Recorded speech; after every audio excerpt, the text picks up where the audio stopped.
महाप्रभु जगन्नाथ जी के भक्त हुए श्री माधव दास जी। बहुत सुंदर चरित्र है।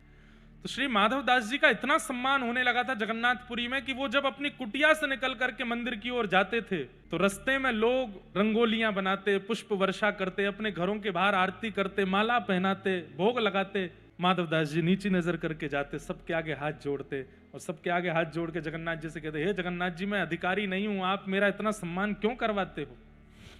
अब तो ऐसी अति हो गई कि माधव दास जी की कुटिया से लेके जगन्नाथ मंदिर तक फूल की पूरी एक पगडंडी बना देते लोग। माधव दास जी को चल के जाना पड़ता उसके ऊपर, पर वो सम्मान स्वीकार नहीं करते थे। एक बात और कह दूं, अभिमान उसी को आता है जो सम्मान स्वीकार कर लेता है। इसलिए सम्मान की स्वीकृति मत रखो। माधव दास जी जाते थे जगन्नाथ मंदिर, सब लोग इतना सम्मान करते थे। माधव दास जी जाके मंदिर में एक ही प्रार्थना करते थे कि हे नाथ, ये सम्मान से मिलने वाला जो अभिमान है मुझे उससे बचाना, कहीं वो मेरे चित्त में ना आ जाए। लेकिन सम्मान तो दिन ब दिन बढ़ता जाए।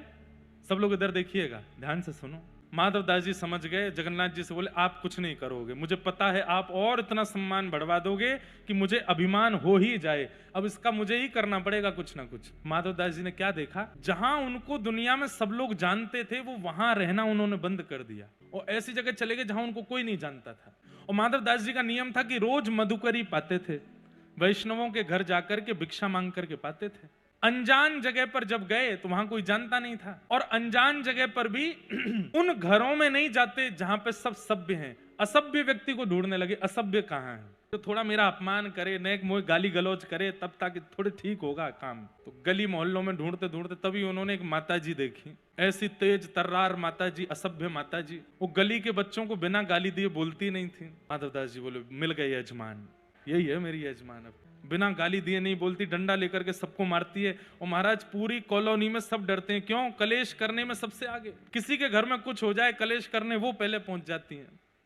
माधव दास जी बोले, अब यही मेरे सम्मान को, मेरे अंदर जो सूक्ष्म अभिमान आया उसको यही नष्ट करेंगे। तो माधव दास जी उनके द्वार पर पहुंच गए, मैया भिक्षा पवाओगी। कहां से आ गए हो, जगन्नाथपुरी में रहते थे, अभी यहाँ नए नए आए हैं इस नगर में, आप थोड़ी भिक्षा पवा दो। क्या पाओगे, और घर में जो बना हो सो दे दो। तो माता जी थाली लगा करके ले आई, दे दिया उनको, लो पाओ। तो माधव दास जी पाने लगे तो मन में सोचे कि अभी कुछ हुआ नहीं, थोड़ी डांट फटकार पड़े तब तो काम बने। अगले दिन माधव दास जी फिर आ गए, बोले माता जी भिक्षा पवाओ। बोले तुम पे और कोई काम नहीं है, रोज रोज यहीं आओगे, दुनिया में और भी घर हैं, और जगह चले जाओ। बोले नहीं, आपके घर की प्रसादी का स्वाद क्या कहना, इतना अद्भुत था, कल मेरा मन लग गया उसमें, मैं तो यहीं पाऊंगा। माता जी थोड़ी तो सभ्य थी कि वहीं से डांट के नहीं भगाया, भीतर जाके थाली लगाई, मन में सोचने लगी इसको